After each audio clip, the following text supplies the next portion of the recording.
that right now myself.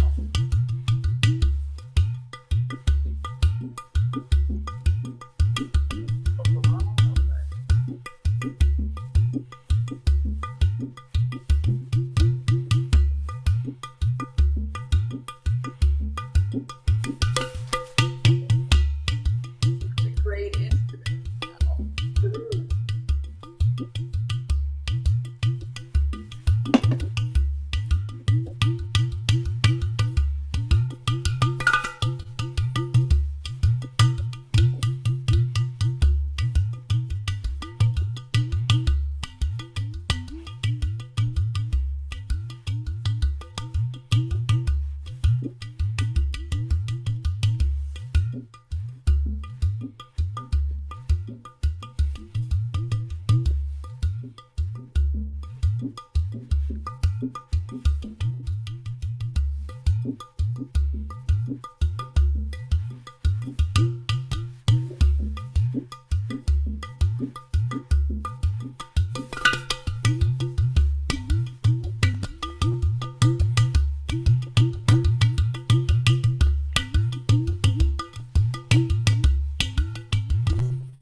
We are so excited to get started with you, Janelle. Thank you for that beautiful opening. Yay!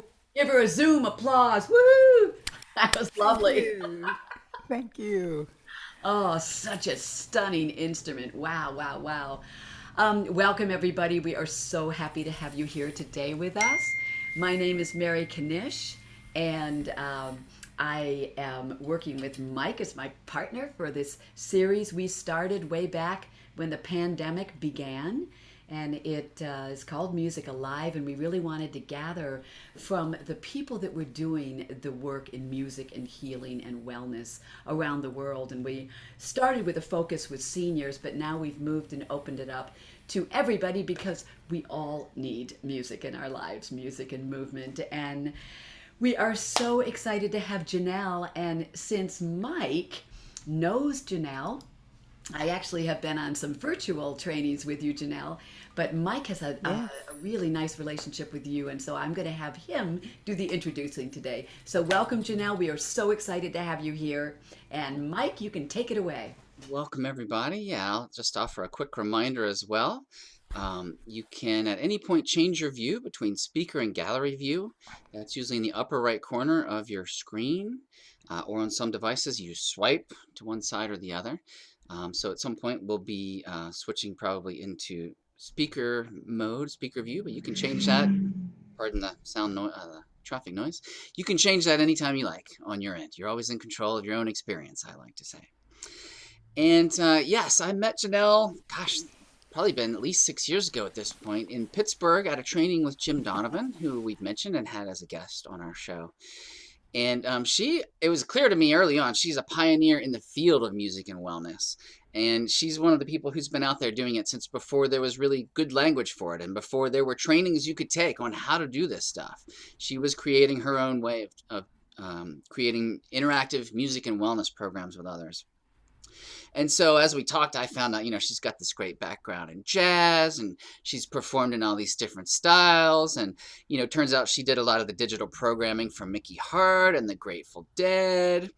And she's performed on Broadway. She's worked like on a Tupac Shakur movie. She's done all these amazing things, and I just kept getting more and more excited as I learned more. She's played with a lot of percussionists that are my favorites. Zakir Hussain comes to mind, and Future Man.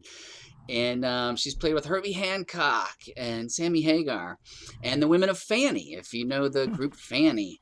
But the one that really made me swoon is when I found out she was part of a group called the Cuckoo, which was a group of women performing together probably in the late 80s is when you joined, I think, Janelle. And they were pioneers as well, doing all these crazy things like putting a big sound ball into the audience that has all these digital triggers on it. So as people in the crowd are hitting it, it's triggering sounds and visuals and lights on stage. So she's just, I think, a visionary artist, and especially in this field of music and wellness. So I'm so excited to have her talk about her passion, her favorite instrument, the oud, and the work that she's has done with homeless youth and women's shelters and families of all shape and size. So please give a warm welcome to Janelle Burdell, oud girl herself. Oh, thank you. Welcome, Janelle. Thanks, Mike. Oh my gosh, thank you so much. Can everybody hear me? Let's talk about that. The tech thing. Are we good? Wow, it's such a pleasure to be here. As Mike said, we met in Pittsburgh. I was actually working with the agency where Jim was hosting this training, and so they said, look, you do this work, you should come. And I said, I'd love to come. I've never had the chance to bump into him. And so I came to this training, and here, within moments, it was clear that Mike Deaton had something very special going on. And clear within the next moment that we came from a similar school, and that was the school of Arthur Hall.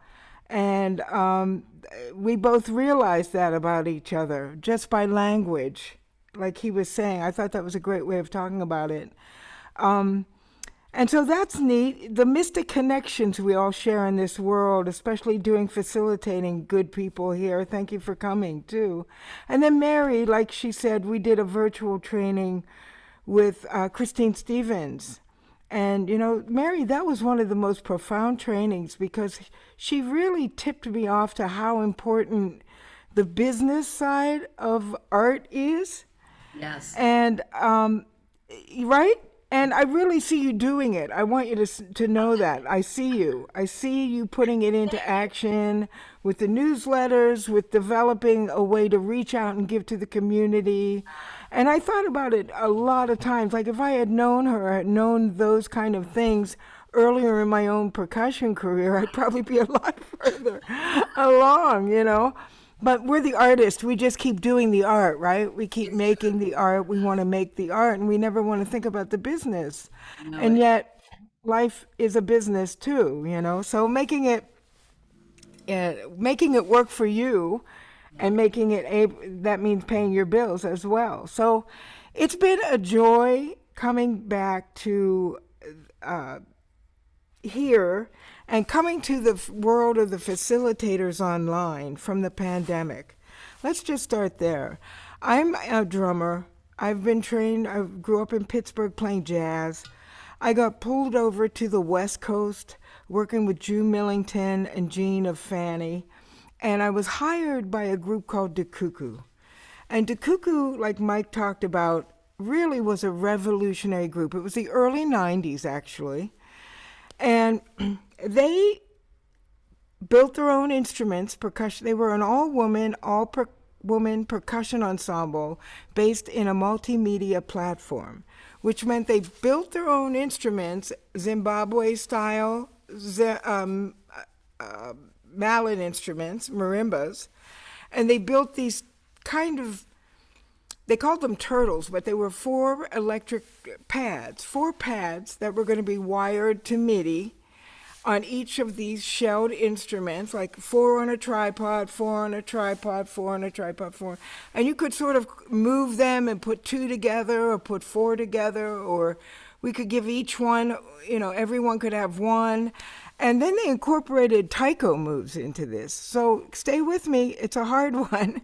So they had this whole performance art thing down that I walked into as a drummer and was lost because I couldn't just discern what note I was playing like I usually would. Oh, that's the hi-hat, that's the snare, that's the kick drum. I'm a drum set player mainly.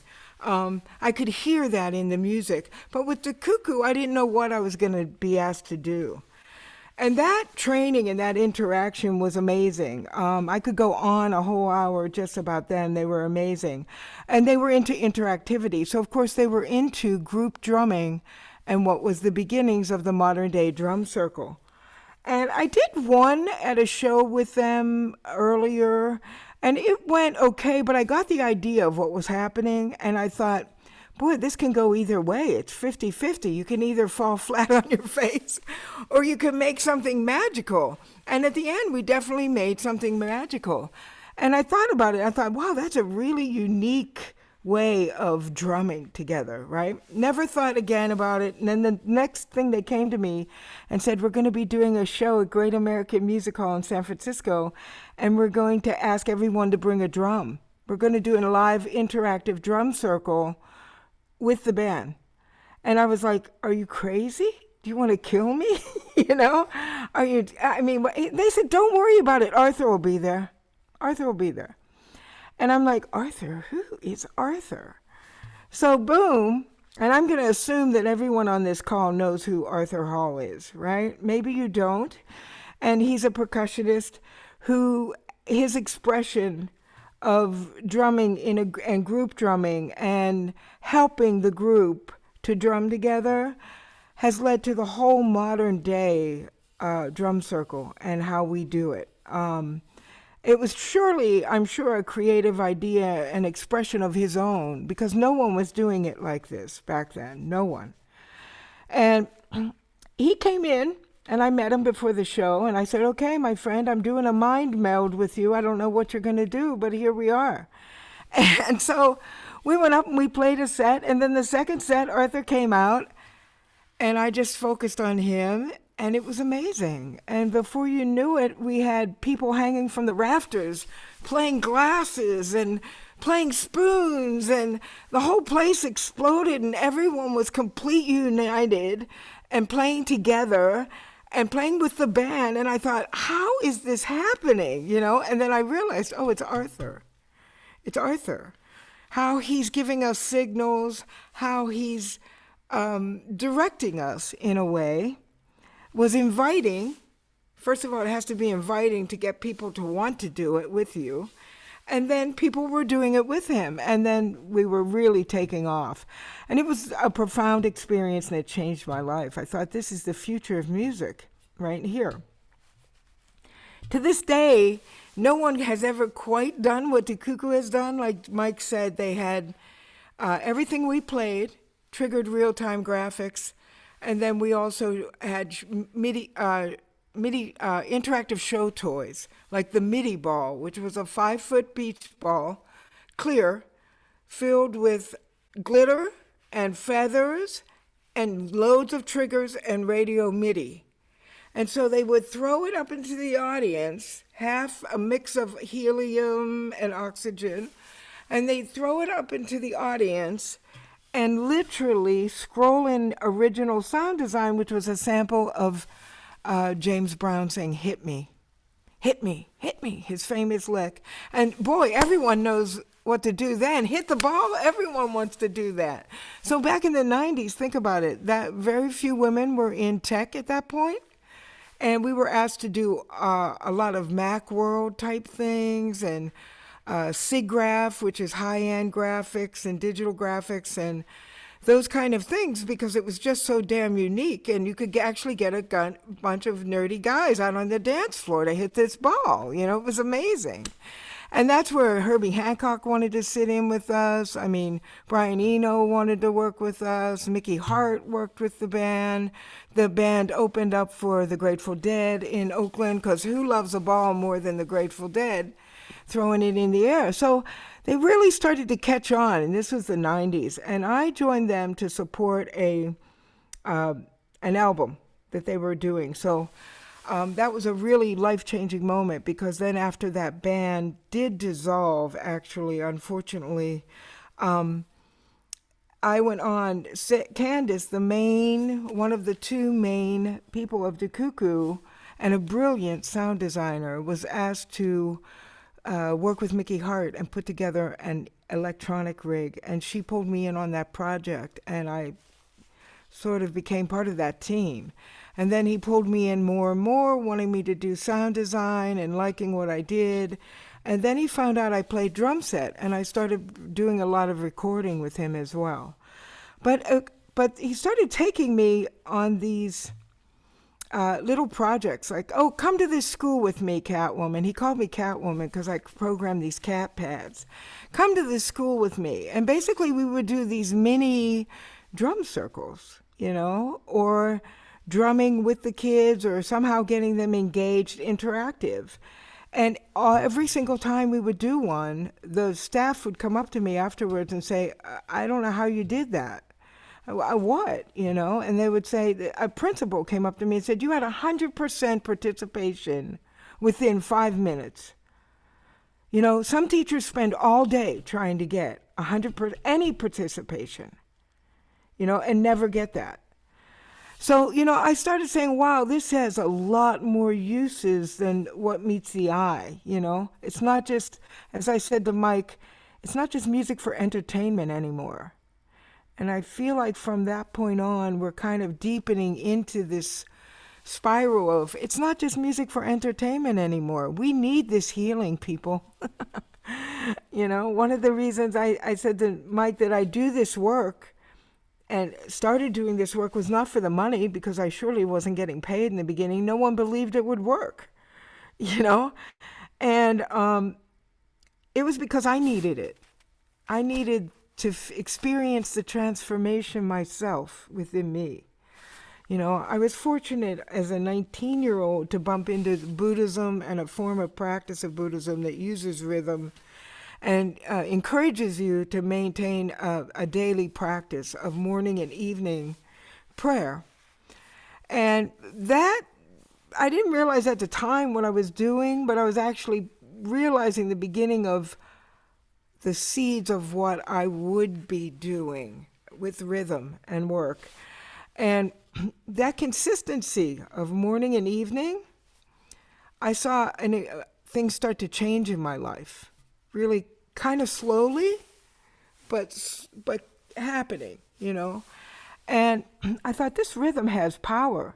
So when I met Mickey Hart and got deep into it with him, him and the masters, they would talk about that Zakir Hussain and Sikuru and all of Planet Drum, Vakiti Kamalo, the bass player from Paul Simon. They would all talk about rhythm, but they weren't talking about one eander, two eander, or the notes specifically. They were talking about it in relationship to life and to daily life. And one of the most powerful things I really learned from working with him wasn't about music at all per se. It was that music, that we live in a rhythm world. We are rhythm beings. We live in a vibrational world. We are vibrational beings. And that's it. When I put it in my own life, I started realizing he's right. In the morning, I get up in the morning. I get off on the left side of my bed. I get up on the left side of my bed. I go into the bathroom. I go to the bathroom, I brush my teeth, I come back in, I make my bed, and then I go down and make coffee every day. Almost like clockwork up till the pandemic. Okay? So that made me realize, wow, we all have this morning rhythm that we do, and it becomes like unconscious. Because if you got up on the left side of your bed the first day, more than likely you're going to do it the next day. Because we're rhythm beings. Call it a habit, call it a groove, call it whatever. Most people call it habits, which kind of has a negative connotation, right, with it. But, I kind of see it as a rhythm and a groove. That means it's always changeable. We know that from the drum circle. So as I started doing this work with, I'm going to go all over the place because it touches everything, right? When I started doing the work with the drum circle, I started realizing that morning rhythm and the drum circle was actually the basis for a great model for community, for society, for how it works, for how we learn. Remember back in the day when we always gathered. Why do we gather in a circle? Because, we've been gathering in a circle, first of all, for centuries, since the beginning of civilization, to when people were born, when they got married, to celebrate, when There was governing to be done. That's the way we gathered, because it can be expanded easily and include more people.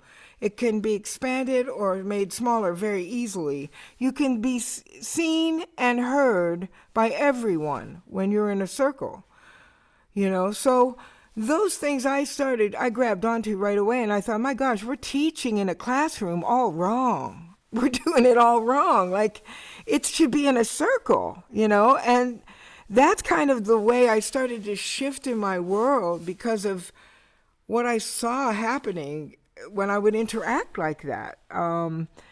So anyway, I basically do this work because I need it. And so I basically started doing it wherever I could. I'm a professional drummer. I worked with Mickey Hart, and then after that I got I got asked to do Broadway. I got asked to play the combined book of Beauty and the Beast, which was great, for 2.5 years. And then 4 months later I was asked to play Broadway and take out Little Shop of Horrors for another 2 years. Now that's 5 years. And no one's going to call you back in San Francisco after 5 years. They don't even know if you're dead or alive for work. So that's why I came back to Pittsburgh, and then that ties into why I got asked to introduce this group drumming to the music therapy program at Duquesne University, right? So that is why I was doing it. It was not a moneymaker during those years. It was very much not. And then, boom, I did launch some programs that were wildly successful. They wanted to expand them and have me work with more at-risk youth in the high school ages. And then the recession hit. That was 2008, 2009. Everything fell out. So everything shifted and changed. And when I came up for air, when I finally was able to come up for air and see the hope of any work again, I got involved with the homeless youth agencies because I really felt like if we wanted the world to change, which this drumming definitely had the power to do, group drumming, we'd have to get to the moms because they're raising our kids and our youth. And though I was working at a college level, I realized that was too late. It was just too late. We needed to get at them at a younger age and also get to their parents so they could be given that opportunity and encouraged to do it from early on. One of the most profound things about a drum circle is, and doing that work with mothers and kids, is to just realize that they could sing a song or clap a rhythm, and those kids would just follow them to the end of the earth. They would clean up the room, they would wash the car, they would do whatever she wanted them to do if she made it into this little game or this musical game, actually. And I'm telling you this for the people who aren't music therapists. I don't know what kind of mix we have here, therapists. I would say, and look at any good kindergarten teacher, you will get more out of anybody if you bring music into the environment. And that's a workplace, too. Now, it can't necessarily be rock and roll and thrash metal all the time, but something, remember, we're vibrational beings, so we feel vibration. We walk into a room, that's real. When you feel the vibe, that's very real. Kids know. Kids know in the household when something's wrong, something's up. So to really honor that, and recognize that, and to start, like I was telling these guys earlier, I try to share with the young people, the homeless youth and the moms, to recognize that we are rhythm beings, we live in this rhythm world, and to see how it connects to our daily life and how understanding and deepening our understanding to that can actually improve your experience here. Okay, it just makes it more fun. And that's 90% of the battle. So anyway, that's kind of where I steer, maybe what I offer to the group drumming. a plethora of amazing facilitators that I've met during the pandemic that all are doing it very differently, have found their voice very differently, have achieved great success in ways that I maybe wish I could have, you know. I love the idea of doing it at corporations and getting businesses to be involved and doing it because I know of the profound change on the individual, you know, and that's where it starts. And if you can change and you raise your vibration, and how many times have we seen in work situations where, you know, you see, and in the homeless children and their moms too, the kids would see their mom differently. The employee sees their boss differently because of how they play in the circle. Maybe they're a really good drummer. And usually women, we're so full of rhythm, are usually really good drummers. So the moms would be like a cool person all of a sudden to this little 8-year-old boy, you know? All of a sudden, mom was cool, okay? So, I mean, these change relationships where therapists can't get, okay? Or it takes years and they're lucky to get there. These are ways to get underneath the words, underneath our left brain, and bring forth our right brain and learn to trust it. Okay, that's why I offer a weekly thing for the homeless youth I'm doing right now. I do the same 20, 30 minutes. I do a jam just like we did. I do a little wellness thing, which we haven't done. We'll do in a minute. And then I talk about the rhythms of nature, the 3 classifications of rhythm: the rhythms of nature, the rhythms of the body, and the rhythms of culture, or the rhythms that we make. And once you understand those 3 and start to practice getting acquainted to them and seeing them in the world and recognizing them in the world, you start to realize your perspective shifts like an Escher painting. All of a sudden, it's not the same world, you know, and it feels better. And when life feels better, life gets better. Okay? But that really is it. And that, again, is what I learned from Mickey Hart, the idea that the 3 rhythms, the 3 classifications of rhythm, which are rhythms of nature and rhythms of the body and rhythms of culture, or the rhythms we make. And we could go on, and we will at some point, you know, talk about all those different things. I mean, it's phenomenal. It's a phenomenal thing. You have, first of all, rhythms of the body. You're the biggest drum in this room. I don't care how big a drum you have next to you. The biggest drum in your room right now is right here, your heartbeat. And when that rhythm stops, your life as you know it stops, changes. So that's a really profound rhythm that keeps you going in the body, rhythm of the body. And the second rhythm of the body, which is really profound, also you don't have to think about, is your breath. And those 2 rhythms keep you alive. And you don't even have to think about it. What's cool about the rhythm of the breath, y'all, is that the rhythm of the breath, unlike the heartbeat, you can actually alter, which alters your biology. And that's what group drumming and drumming does. It alters your biology, and it's because of this bilateral motion, which we've been doing since we were babies. It's how we crawl, and it's how we program the brain. It's how we can change the brain, right? Change that programming. So, you know, the rhythms of the body are really, really, really profound. That's just the beginning of it, you know, in the world, and we can just think about those 2 for a minute, okay? Those 2 rhythms are keeping you alive, dudes. It's it. You know, it's totally rhythm keeping us alive. And, you know, rhythms of nature, again, we know the obvious, day into night, obviously. Our planet around the sun every 365 days a year. Another rhythm of nature I like to talk about are the ebb and tides, the ebb and flow of the tides. You have high tide, you have low tide. You know, it changes every day. You're pulling your towel up every day, an hour earlier or whatever. It's clockwork. So these are rhythms of nature. The seasons, my favorite, we're in our favorite season. My favorite season, fall right now. The seasons are clockwork. We have fall into winter, into spring, into summer, into fall. And thank God, winter always goes to spring and never goes back to fall. It always happens like that clockwork. It's just going to happen, right?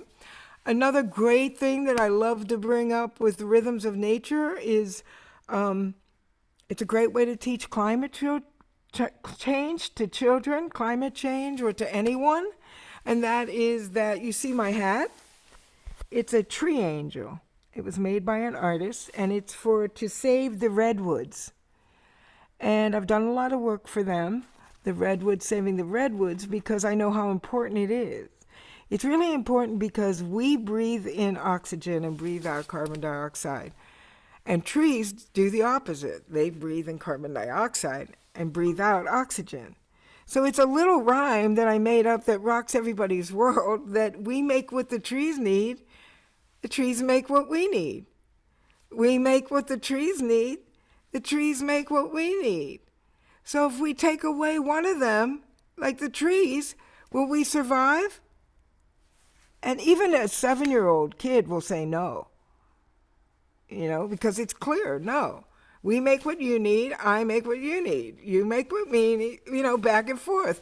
And it also begins to show them that we're connected. We're all connected, including the plants and the other life, sentient beings, I guess that would be the proper term. But yeah, these are the ways. I mean, they're small little gifts. I'm just dropping little, I like to think of it as little,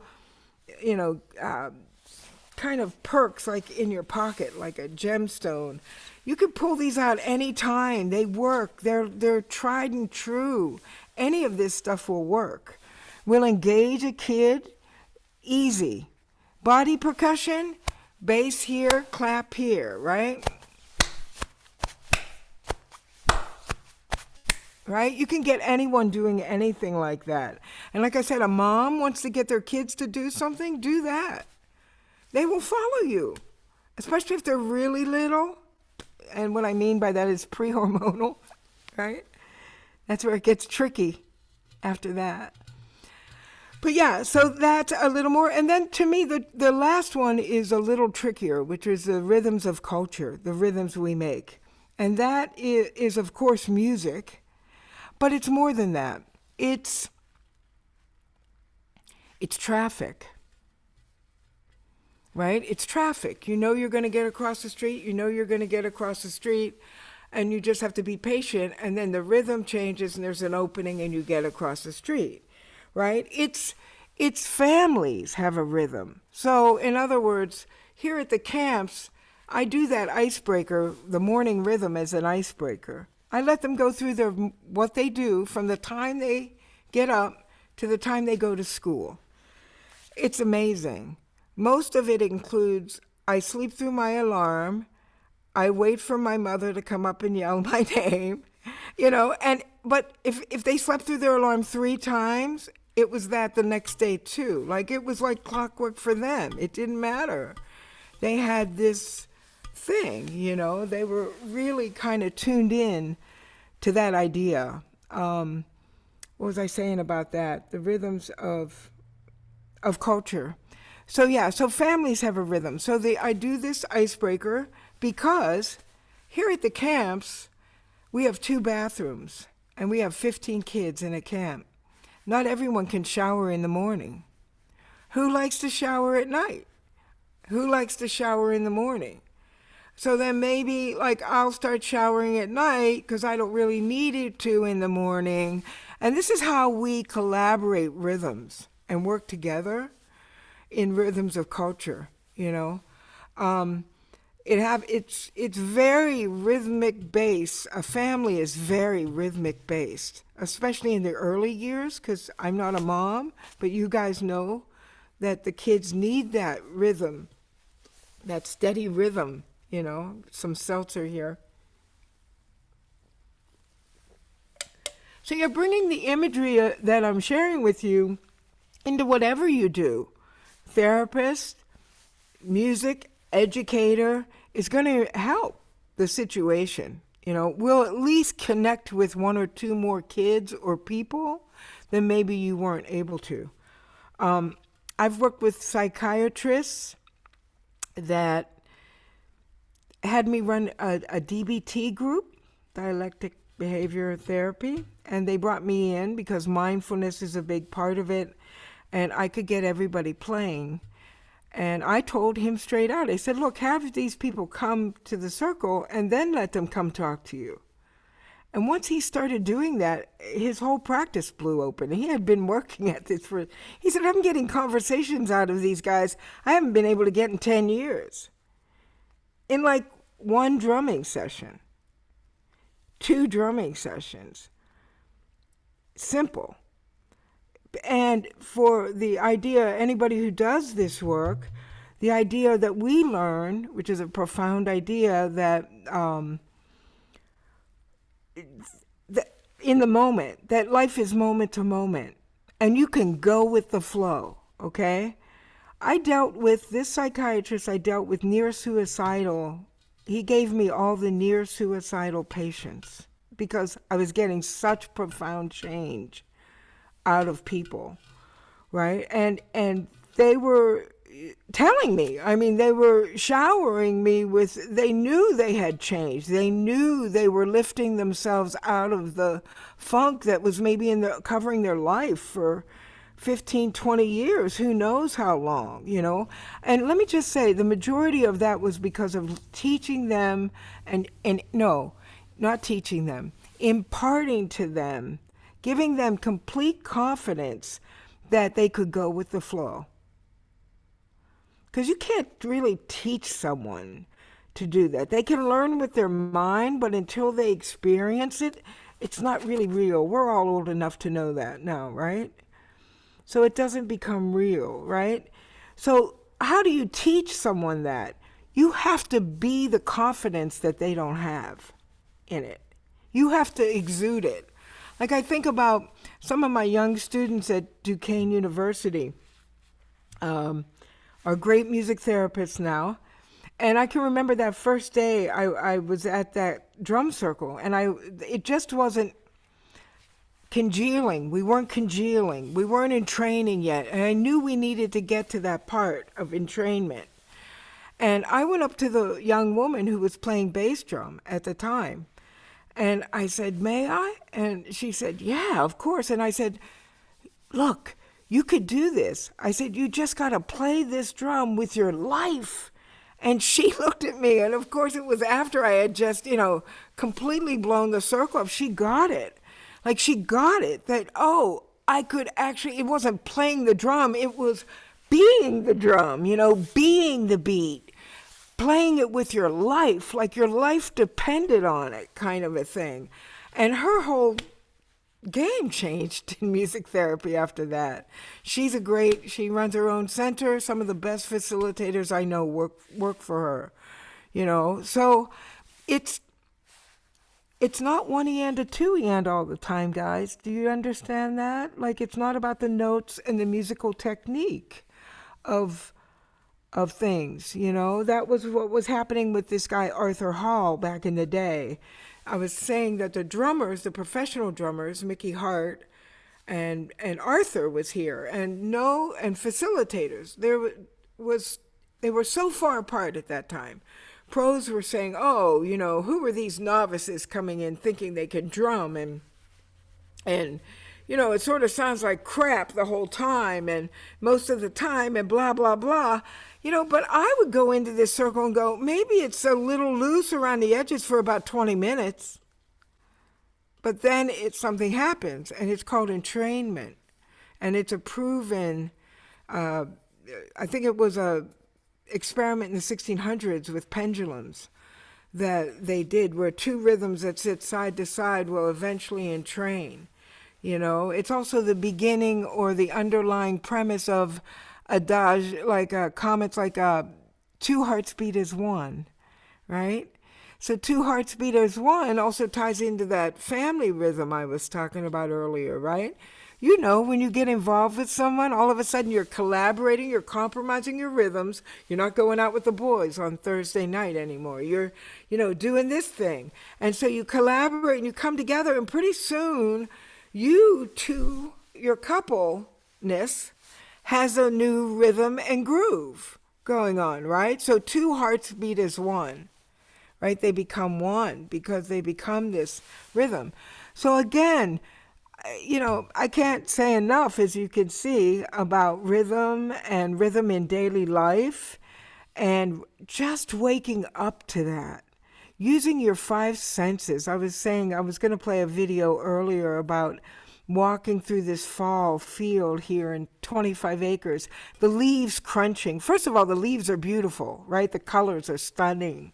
Right before they die, they just shine and shine. That's a good lesson for us as we age, right? We're going to shine and shine and more colorful, right? All the way to the end, right? That's our goal here. And then to walk through those leaves, as October goes on, they get more dry, so it's crunchier and crunchier, has the coolest sound, and you smell wood in the air. You smell fires burning now up here.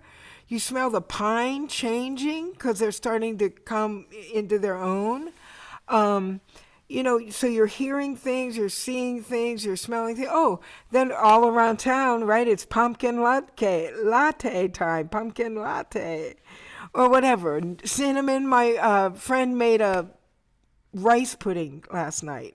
Cinnamon, nutmeg, that kind of flavor. You want to smell those. You want to eat those kinds of food now at this time of year, So I think paying attention to those sensory, what's happening around you, can always bring you back to the now and connects you to that rhythm of life.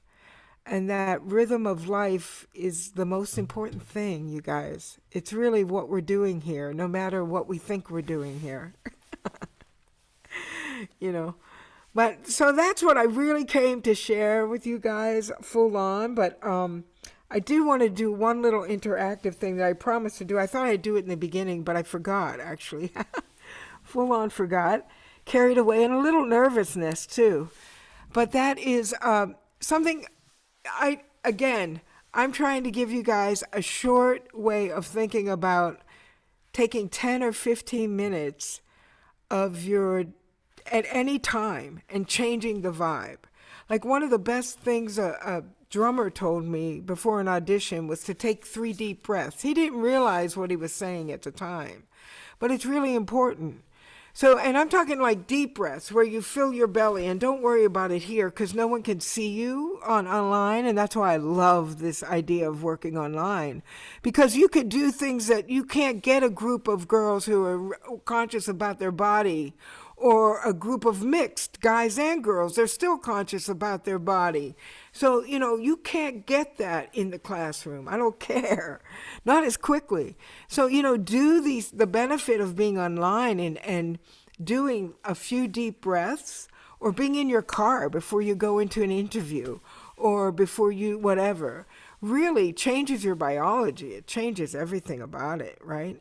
The other thing I like to use besides breathing, and I could really go into the breathing thing because that is a whole art form and study in itself. Qigong in China, they use the breath and the power of the breath for healing for centuries, hundreds of centuries. So there's real power there in the breath. But another thing I wanted to share with you was mini stretching, okay? Like, I do this all the time because I play like this, and I'm not used to doing it all the time because no one plays all the time, right? So, and the other thing I'll do is my ankles the same way. If I'm on a bus or on an airplane, it's wildly helpful to just roll your ankles. But here's really the best one, because I love to roll my shoulders, right? And the reason why, we have this bowling ball head up on top that's sitting on top of a loose spine of bones, right? And this heavy head, not to mention the thoughts that make it heavier, but the heavy head is really mind-boggling. And I don't know about you, but I'm carrying bags all the freaking time, right? All the time. So my shoulders get so tight. And remember, we are vibrational beings. We're all connected. We are all the nervous system. Your hearing, your eyesight, all depends on how loose this back here is. There's a great DVD called Yoga for Eyes. If anyone's struggling with eyes, it's an amazing work by a doctor who uses early exercises to overcome blindness. Actually, you can text me on that. That's a whole nother conversation. But the idea is, he made me aware that our nervous system all comes into our brain back here. So being tight back here, you guys, is like a suicide for us. Like, we're not going to do our best. We're not going to be relaxed. So doing little things like that is incredibly profound. Or another one, it's kind of silly, but you know, the extreme stretching, or I'm sorry, extreme tightness and loosening. So in other words, if I tighten my shoulders up to my ears really tight and breathe in, and then extreme, let go. Because the extreme tightness creates a deeper release, actually. Okay? So those kinds of things, I'm all into, like pocket gems, pocket wisdom, pocket tricks that'll just get us out of a pinch, whether you're struggling. Because when you're struggling, you need to get out of that now, when you're having a hard time. When you're taking the slide, when someone's taking the slide, you need a way to stop it. And you can feel better later, you can do all these other things. But to me, it's like grab a drum, put on some music, breathe to the music. We're going to do at the end, I'm going to play some Udu, and I'd love for you guys just to let your breathing slow down to that tempo, and watch how, just watch. Just, you don't call it a meditation. I don't call it a meditation. Just watch your breath. Keep breathing and watch your breath. Because meditation is a daunting word, you guys, especially when you're trying to teach young people. Okay, so they know it's cool, but it's too hard to tell them not to think a thought. You know, it's way hard. So, you know, don't do that. Just keep breathing and watch your breath. Because if you're really watching your breath, you're not thinking. So, you know, that kind of thing really, really has been helpful. And hopefully some of these things that I'm sharing with you are indeed helpful too. Now I know we're talking time and we're getting down there. Let me just wrap this up.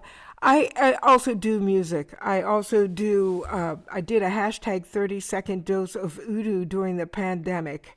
I realized it only took me 30 seconds to actually change my vibration, which was radically going this way and that way during the pandemic, you know, like every one of us.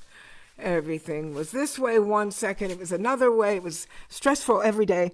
And I put that up, and it really started helping a lot of people. And it started introducing this sound, which is still relatively unknown to many, many people. And I did it in a solo form so I could show the exposed sound, which is so magical and beautiful and relaxing. But I'm just finishing up a record, a project, record, as the Beatles would say. Excuse me. And that is more like Planet Drum, what I've worked on. I worked on the second Planet Drum, which was Superlingua. And this shows the Udu like never before. And it shows it playing bass lines to melodies, hip-hop to electronica. There's other musicians on it. Bakiti Kumalo from Paul Simon on bass joins me on bass. Grateful to him for doing that. Drew Millington on guitar from Fanny is on a couple of tracks. Just really unique stuff. And that should be coming out sometime in the new year. That's really different. And at the end, I take it into electronica. And it is really only 2 Udu tracks and a lot of improvisation, mostly on this record, believe it or not. But I leave you with Udu to the Future, which I believe is the meditation. And I take it there. So there's really everything on this record, but hopefully it's a record that there you go. Hopefully it's a record that a drum record that people will enjoy listening to more than one time. That was my goal. Was I didn't want to share, it's not about sharing chops and a lot of notes and stuff like that. It's more about moving people's hearts for me, and about, like I said, music isn't just for entertainment anymore. I believe that music, and this kind of music, is as important as eating food, a salad or whatever a day, or drinking water. It's just as important to listen to music. A lot of guys who are really frustrated, first thing I'll do is, if they're really out there and frustrated and angry, I run into them in these groups. I go, "Are you listening to any music?" And they go, "No, I listen to talk radio and I listen to talk this." And I'm like, you should put on some music sometime. Like, I'll never forget one guy coming back to me, man, he was really struggling. He came back to me 2 weeks later. He goes, "I just want you to know I'm listening to more music." And I said, "Right on." I said, "Thank you." I said, "The world thanks you." Because he will be a more pleasant person in the world. Do you get this? Right? So it changes you. It changes how you relate to the world, music and arts. And I think that's why Einstein was really into it, and really into focus and imagination like he was. And I think that all of these things we do in the drum circle, the guided visualizations, the call it whatever you want to call it, name it whatever you're going to name it, it all supports each other in it. It supports the greater cause of living a better life and enjoying it more while we're here, right? So anyway, I appreciate that. Thank you so much for listening. And it's been a little one-sided. I was hoping to get to hear from you guys, but if worst case, I hope that we can all find each other online now and become friends online. And surely, if there's anything I can share with any of you, or you have a question about it, or interested in something, please let me know. I'm happy to talk with anyone around it. Do we have time for a question or two, Mike? Let's go for it. Yeah, we may run a few minutes over, but please, if you have a question, put it in the chat there. I'd love it. If you've got a burning question, it would be just wonderful. Janelle, it's just been so amazing. I'm like, wow, taking all these notes. So thank you. It's just beautiful. Oh, good. And we definitely want to do the activity too before we close up. So stick around if you're able to stick around. We've had at least 20 people come through today, it looks like. That's right. We didn't do it yet. I just talked about it. I'm so sorry. It's all right. No, we'll close up with that. And I'd like to recap a few things you said and package it for our specific people who come to us as well. I see, is it Teo? Am I remembering to say your name correctly? It's Teo. Yes, and I was just going to say that it really meant a lot to me how you talked about Mickey Hart and how that's how you got into it, because I was reading his work while I was learning how to drum from Babatunde Latanje, who taught us all how to, drum and sing African at the same time, because he didn't tell us that was hard. And so it was really wonderful just learning how to drum. And at the end it was a camp in New York, so at the end we all got together, and just the entire camp came together where everyone was playing drums or dancing or on the same beat.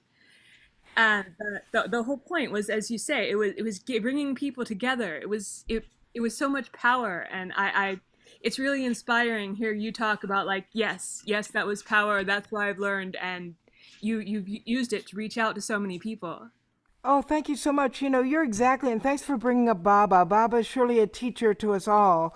I didn't get to study with him personally like you, but I was fortunate to play the remote press conference that sort of introduced the whole drumming to the world. And one of the things he said at that conference, and I've heard Arthur talk about this, was another thing. Meeting Arthur Hall changed my life.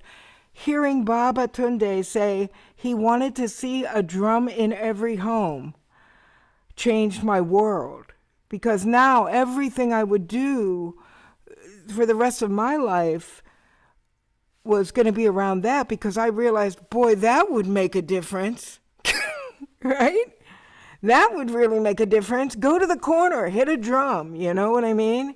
You're fighting with your brother, go drum, whatever. But, it's little ways. You have anger, you don't know what to do with it. I mean, those were the ways we were pushing and introducing the idea before there was a health rhythm protocol telling you to play your feeling on there. There's video of me with Mickey doing it with kids. It's just we were all throwing out ideas of how to use this drumming to create more of what, like you said, what Baba taught us back in Africa, the way they taught in the circle and the way they trained, right? So thank you for sharing, and please reach out. I'd love to be your friend. Yes, and I think you're in the same area there somewhere, not too far away. So yeah, we're gonna wrap up soon. I would love for you all, if you would, to just put in the chat an aha moment that you had today and reflect back to Janelle something of what's a key thing you're taking away from this today. And we have so many different people here, Janelle, but we have so many people who have asked in particular, how do I get started? And how do I get started if I'm not a drummer? If I don't have, 50 drums? And you spoke a lot so well to that in so many ways. I can tell you're a great mindfulness facilitator too. In listening to your language, now that I've studied it myself, I can really see the depth of your wisdom even more. But you talked about how we're vibrational beings in a rhythmic world. You talked about circadian rhythms of light and dark. And we know now we live in a miraculous era where we can study these things and document these things. And we know creatures at the bottom of the ocean or far, far down on the ocean where they never see light are tied to circadian rhythms of night and day, even though they don't experience night and day whatsoever. You talked about starting where you are, doing what benefits you, and healing yourself, which just made my whole day right there. And we mentioned Jim Donovan. I'll mention him again. He's got a great phrase, double dipping. We get the benefit of this ourselves. We get to double dip. We lead these experiences, but we get the benefit also. And you talked about how you're changing relationships between people and coworkers and family members through this work. And that's, to me, is one of my goals that I want to meet at every circle I do. I want to impact, the relationship between the nursing staff and the older adults in the residential facility, or whoever it is, the family members. Again, we now know these rhythms are intergenerational. Intergenerational trauma plagues many families, and here's a way to have an intervention. You use great language, like a principal told you had 100% participation in 5 minutes. Like, that's a documentable, that's a sellable thing. That's something that helps us describe to people what we do. We get people involved first. We get them interested in having fun. And then, we spread the message or the medicine or whatever it is that we other do. But you talked about just like even singing and clapping together and things that don't require expensive equipment. So I really hope you all are taking notes as much as I did. And to me, one of the key takeaways, I'll share mine, is you said when life feels better, life gets better. Like, where were you when in 15-year-old Mike's life? Like, drumming is what saved my life and changed my life. And I just love the idea that we can be in the world what we need or what we didn't get. Right. Julie Weber says the same thing. She has her aha, when life feels better, life gets better. I think for me too, that so resonated, Janelle, this idea that when we feel good, everything around us seems so much more beautiful. And when we don't, it doesn't. But that connection, and to me, my takeaway is the triad of rhythms. To me, that is a beautiful articulation of nature, body, and culture. Because so many things in the studies that I've been doing in Arthur and music for people and Nia movement is all about triads. And for you to articulate that to me is like, wow, that's just beautiful. Thank you so much for giving me that gem and diamond. Oh my gosh, that's gorgeous. So you can reach Janelle through udugirl.com. That's UDUGIRL.com. And Mary and I are going to mention some other trainings we have and some other stuff coming up. And then we're going to close out with Janelle and have her lead us in a closing activity. We're not going to lose that, Janelle. Absolutely. Looking forward to it. No. Go ahead. Go ahead. All right.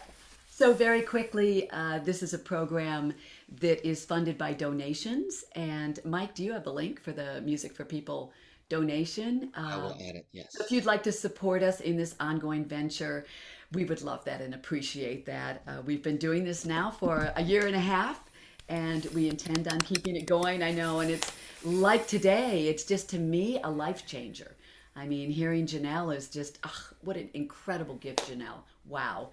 So Michael put that in the chat. There's a couple things coming up, and most of you are on the newsletter.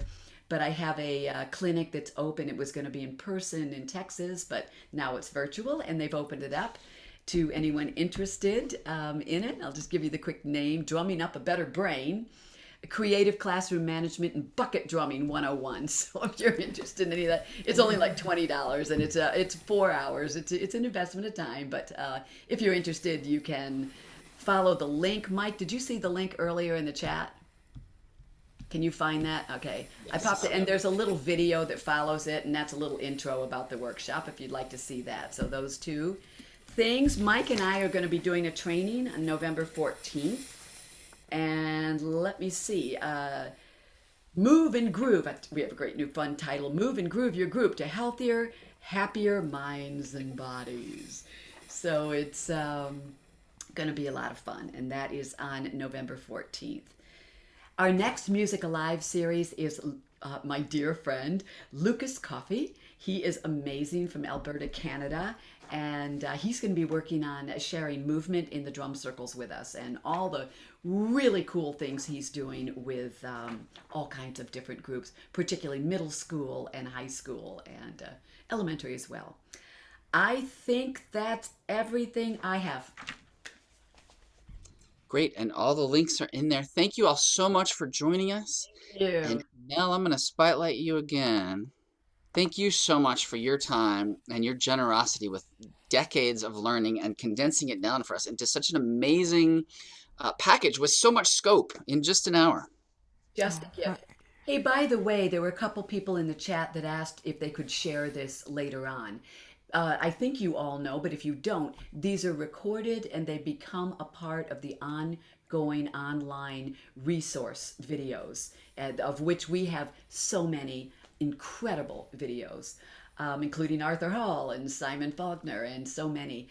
So do check those out, and as soon as I have the link ready tomorrow, I will post it on the website. So it'll be there for you to share with as many people as you'd like to. Thank you so much, Janelle. Thank you. I also just wanted to add, udugirl.com is the way to find me. If it sends you on a runaround, just stay, wherever it sends you, sign up. You can find me. Janelle Burdell is my name, obviously, but I'm in changing websites, so sometimes you might not get through right away, but keep trying. I'm on Facebook. I'm on Instagram under Udu Girl. I'm on YouTube. That is all going to get much busier. That's why I was asking if you could or wanted to sign up for a newsletter on my site. You will get a free Udu track from my EP, which has already been released, a solo EP called Let the Spirit Play. It's solo Udu, and there's 3 tracks on the volume 1, and then eventually I will release more and more. I sort of wanted to see what people were interested in, meditations or dance tracks or whatever, but you'll get one of those tracks free, and I won't be giving your email out or shower you with emails. I haven't even written my first newsletter yet, so it's all just starting, but I sure would like to keep you in the loop. Thanks. And then I just want you guys to do this little stretch with me. We've all been sitting down. Or you could also turn off your screen if you feel paranoid. I'm totally okay with that. But the idea of doing this, rolling your shoulders, it's really easy. But I'm telling you guys, I'll be really surprised if you don't feel like amazing right away. Like, it changes me for the good every time, right? And I used to think this was the stupidest thing to do. Right? As a kid, especially. But, and then the extreme, and again, if you don't want to do it, I understand, the extreme tension up to your ears, hold it up, and then release. And I always do that 3 times, hold it, release. I think three's the magic number too, Mary. Hold it. Release. Little things like that. I just feel so much better immediately. Does everyone feel it? It's such a quick release. And you get, I'm into the quick benefit. We all want to see the instant gratification, right? And with drumming, that's what's so cool about this work, y'all. You get that. We can't say because of liability it's guaranteed, but it's pretty much guaranteed. I mean, and it's almost instant. You will have people who are grumpy or whatever, and within just a few minutes, their whole reality has changed. They feel good again, So, and that means the most serious businessman down. It doesn't matter who you are, what class of person you are, what color your skin you are, what religion, what language you speak. It's universal. It's our heartbeat. So thank you. And this is the heartbeat of the Udu. Just going to do a little breathing thing. Stick around if you want to. I'm going to play a slow groove, and hopefully down the line I'll find you. Please find me online.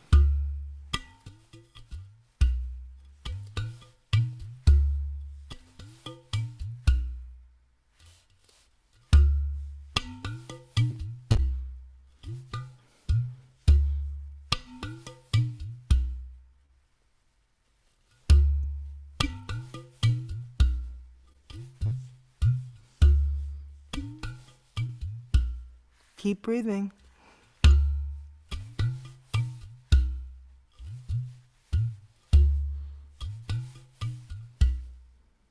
Watch your breath.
feel differently just from a few Oh, years thank you, Janelle. You can unmute and thank Janelle for an amazing session. Thank you all. Thank you. Awesome. Janelle. Oh Thank my you. gosh, Wonderful. thank you. Thank you. Love that Udu. Moving to that Absolutely music. Thank you. wonderful. Oh, hey, good to see you. See, I do know some people on this call and many new Absolutely. friends too. How great. Arthur, great to see you. So thank you all so much. We'll see you again in 2 weeks. Remember, that is the one that's later. It's at 7 p.m. Eastern. And have a beautiful Thanks. rest. Michael, question. Will we be able to get this chat